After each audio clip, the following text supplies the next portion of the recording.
If you struggle with overspending, you are going to love this video because I am going to be sharing 3 super tactical things that you can do to stop overspending and stop self-sabotaging your finances. There's a lot of personal finance jargon on the internet, but here at Break Your Budget, we cut through the crap and focus on getting the basics right.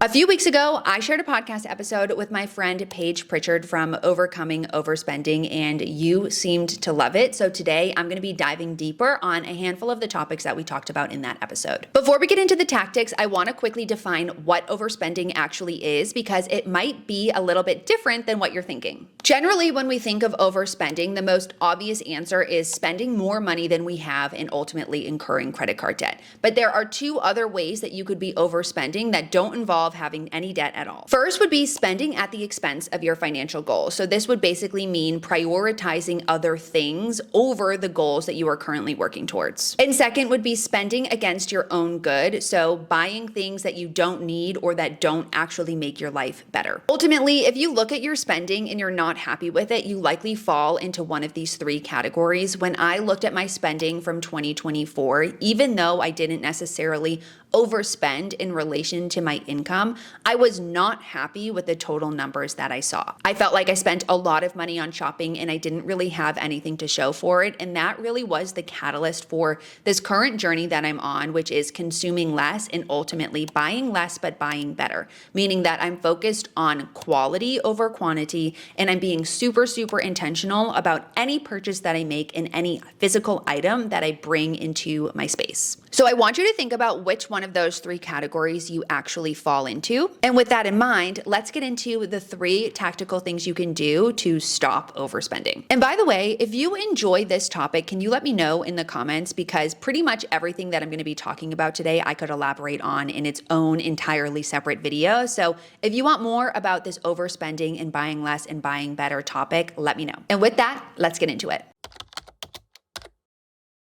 The first thing you need to do is identify the root of your spending triggers. Ultimately, all spending decisions are emotional at their core, and they can be a result of a few key triggers. First would be emotional escapism, meaning that you are using shopping to cope with a feeling rather than dealing with that feeling on your own. Second would be aspirational shopping, meaning that you are using shopping as a way to change your life, or you think that shopping is going to change your life. So for example, let's say you follow an influencer who has a very aesthetic and aspirational lifestyle. You think that buying the thing that they use or the thing that they show you is going to make your life look like their life, which is just not true. And third would be habit, meaning that you have unintentionally trained yourself to add to cart when you see something that you like. So to actually tackle and address these spending triggers, you have to do 2 key things. First is to be completely honest with yourself in a judgment-free way. What are you actually seeking from shopping, and what are the actual patterns that you're identifying when you find yourself shopping more? And second is to actually start paying attention to your inner feelings and the catalysts that cause you to feel like you need to shop. And I want you to be especially honest with yourself if you're doing it as a result of something that you're seeing on social media. In order to figure this out, I really would recommend that you get like a little journal, or you open up and dedicate a page in the Notes app on your phone to actually write down what you're feeling when you're going through the process of buying something, and see if you can identify what the current trigger is. In the past, I found that I would often buy things specifically when I saw them on Instagram ads or when I saw an influencer who was wearing an outfit I really liked, even if that outfit wasn't my style or wasn't something that would fit and flatter my body. And I also found that I was shopping a lot when I was bored, and ultimately the root of that was I didn't have any hobbies, so I needed to figure out a different way to spend my time rather than using that time to go browse home goods or Target or do online shopping. Moving on to number 2, you should consider doing a dopamine fast. And I'm going to be honest, this is a hard thing to do and it's not very fun. I want you to think of it as like going on a diet. So let's say you were going on a diet, you would probably cut out sugar for a defined period of time. You're going to do the same thing with shopping. You're going to cut out shopping for a defined period of time. I'd recommend like 2 weeks to a month. Traditionally, this would be called a no-buy, which historically I am not in support of. However, if you have like an actual shopping problem, or you really are struggling with overspending and you're in a cycle that you truly can't seem to break, honestly, a dopamine fast is one of the only ways to actually nip that habit in the bud really quickly. Ultimately, the goal of a dopamine fast is to rewire your neurological pathways to stop associating shopping with a feeling of satisfaction. So here's what you need to do in order to start doing a dopamine fast. The first thing is to choose your defined period of time. I think that a month is the most effective, but if that feels super overwhelming, I would start with 2 weeks. And if you're feeling really good after 2 weeks, you can add another 2 weeks to it. Next, I would create a progress tracking system like a sticker chart, or you can create a habit tracker in Notion, or just a way to keep track of every day and every week that you achieve your no buy. I know it sounds kind of juvenile, but sometimes having like a sticker chart or something where you physically do an act if you were successful that day, and you can actually physically and visually see your progress is really helpful and really motivating, especially when you're doing something challenging like this. And the last thing I would do is gamify this and set up some type of reward system that doesn't involve shopping. So it could be rewarding yourself after a week and treating yourself to like a smoothie or a coffee at a coffee shop that you like. And then at the end of the full month, it could be treating yourself to a nice dinner or going to a movie or something. Just doing something that you wouldn't normally do and that feels a little bit special, but doesn't involve going to a store and buying a physical thing. Because we want to start training ourselves to, even if we are doing some type of reward system, to reward ourselves with something that isn't an item and doesn't involve shopping. And moving on to the last tip here, it's to create friction in the buying process. I don't know if you watched the documentary Buy Now, but I watched it at the end of 2024. And there was a really interesting insight that came out of it. And it's that we as a society have lost our ability to have a compelling reason to buy something. And basically, we have been trained to add to cart and act on that impulse without thinking about it. And ultimately, we think about it after, when we are far less likely to go through the process of returning and to go through the process of getting that money back. The goal is to make sure that you have a compelling reason to buy something and to identify that compelling reason you buy something before you actually go through the process of buying it. And in order to do that, you need to create friction and slow down the buying process overall. So I have a list here of 7 things you can do to create friction, and I'm gonna start with the very first and most important, and it's to start tracking your expenses. I've said this in videos before, and I will continue to say it, but tracking your expenses is the most important financial habit that you can be in, especially if you have a shopping problem or a shopping addiction, because it's a very, very uncomfortable process to actually look at your credit card statement and write down the amount of money that you spent, and particularly see it in the context of your broader budget, and it will whip you into shape faster than you even think. Tracking your expenses ultimately will change your spending behavior. It's a way to hold yourself accountable. It's a way to help identify those patterns. And so if you are not currently tracking your expenses and you really want to get your shopping spend in order, I highly, highly, highly recommend you get in the habit of doing this. I have 2 tools that you can use to start tracking your expenses. The basic budgeting template, which is like a simplified budgeting template really focused on getting in the habit of transaction tracking.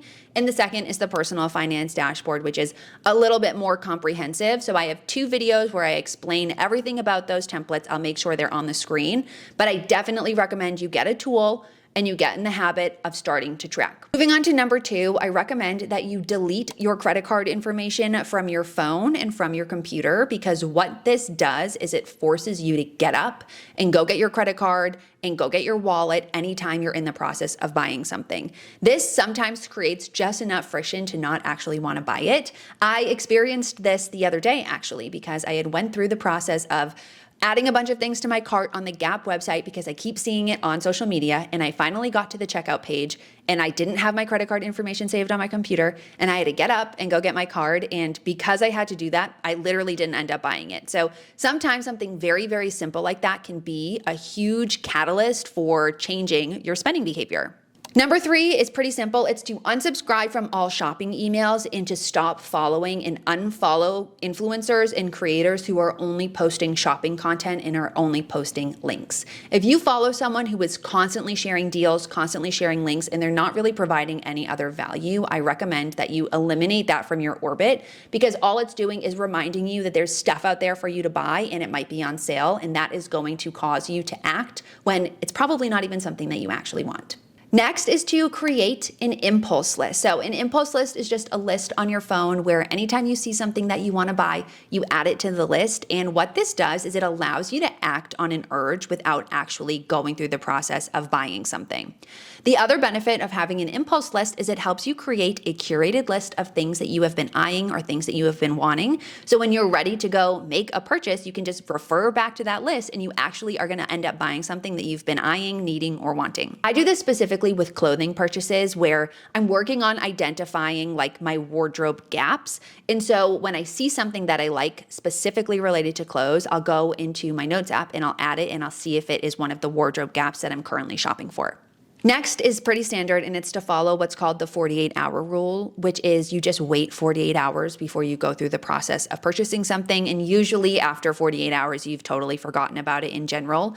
I think that we should up this to a week because seeing something and waiting 2 days, like that's not enough for you to really be like, oh, this is something that I actually want. There hasn't been enough thought that has gone into that purchase. So I follow a 1 week rule where if I see something I want, and I'm in the market for it and I'm still thinking about it all the time a week later, that would be a catalyst for me to say, okay, this is something that I may want to buy.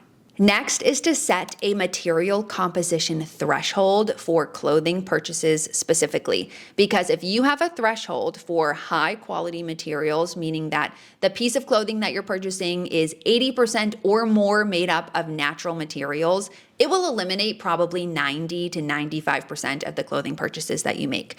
I have an entire podcast episode where I talk about material composition, so I recommend that you go watch that if you're looking for more on this. But basically, my goal with my wardrobe is to only be purchasing items that are made of high quality natural materials and are mostly, if not 100%, that natural material specifically. So cotton, linen, wool, cashmere, silk are where I am focusing.